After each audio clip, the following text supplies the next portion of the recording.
for more than a decade, Nigeria has been battling this, and it's been from groups that are trying to sort of install their ideology rather in the region. But the Nigerian military has been pushing back, and there seems to be sort of another rise of these attacks in recent years, which is potentially why I guess the US government is now collaborating with the Nigerian government to Big news out of Africa and Washington this week, so let's untangle what's really going on. I'm here to break down President Trump's controversial decision to order US military strikes on alleged ISIS targets in northwestern Nigeria.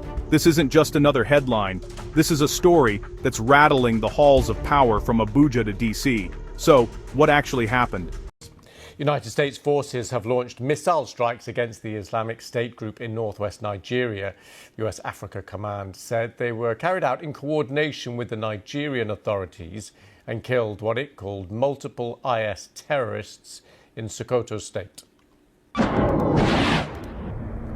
Nigeria says it was involved in the planning of the operation, and the US military posted a video showing a missile being launched from a naval vessel. On social media, President Trump described the Islamic State group as terrorist scum and accused the group of targeting and viciously killing primarily innocent Christians. The Nigerian foreign minister defended the military action. What I can confirm is a joint operation between Nigeria and the US that has targeted terrorists.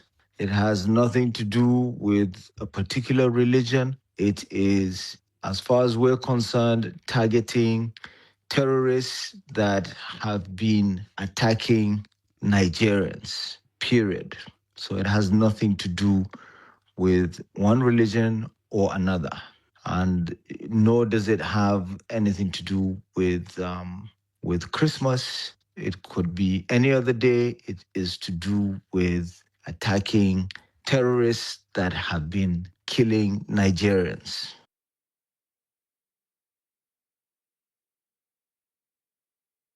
Well, our reporter in Lagos, Makochi Okafor, is following developments.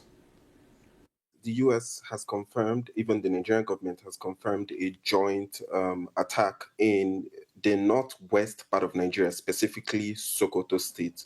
Now, over the years, for more than a decade, Nigeria has been battling insurgencies, specifically from armed groups and jihadist groups. In November, the US president did say that there was potential that he was going to go in guns a-blazing and carry out strikes potentially in Nigeria. But now we have seen this happen. While the US president did say that this was an attack on Islamists, what he called Islamic terrorists, targeting particularly Christians, the Nigerian foreign minister has sort of also said that this is more on just what he has called attack on terrorists, because according to the government, these attacks have not just targeted Christians, but they've also impacted Muslims also.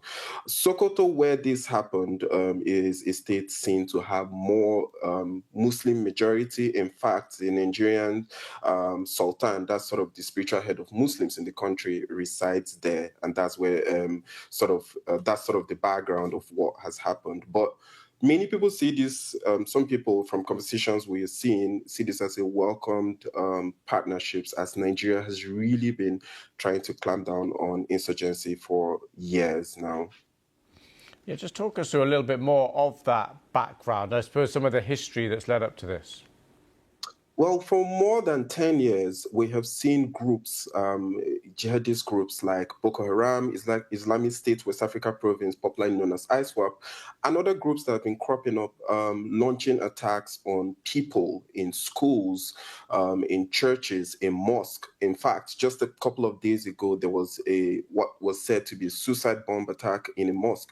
While no group has claimed responsibility for it, this sort of situation isn't entirely uncommon in Borno State, which is where this mosque attack happened. So for more than a decade, Nigeria has been battling this, and it's been from groups that are trying to sort of install their ideology rather in the region. But the Nigerian military has been pushing back, and there seems to be sort of another rise of these attacks in recent years, which is potentially why I guess the US government is now collaborating with the Nigerian government to clamp down on this.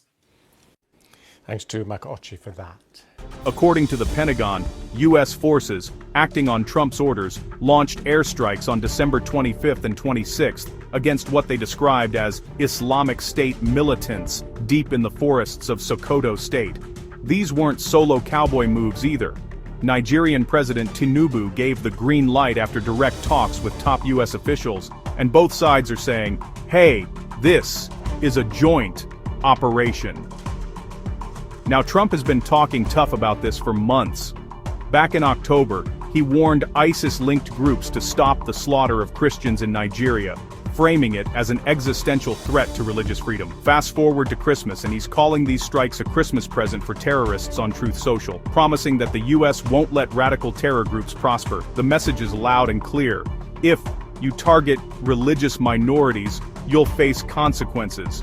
But let's pause and look closer, because the story on the ground is more complicated.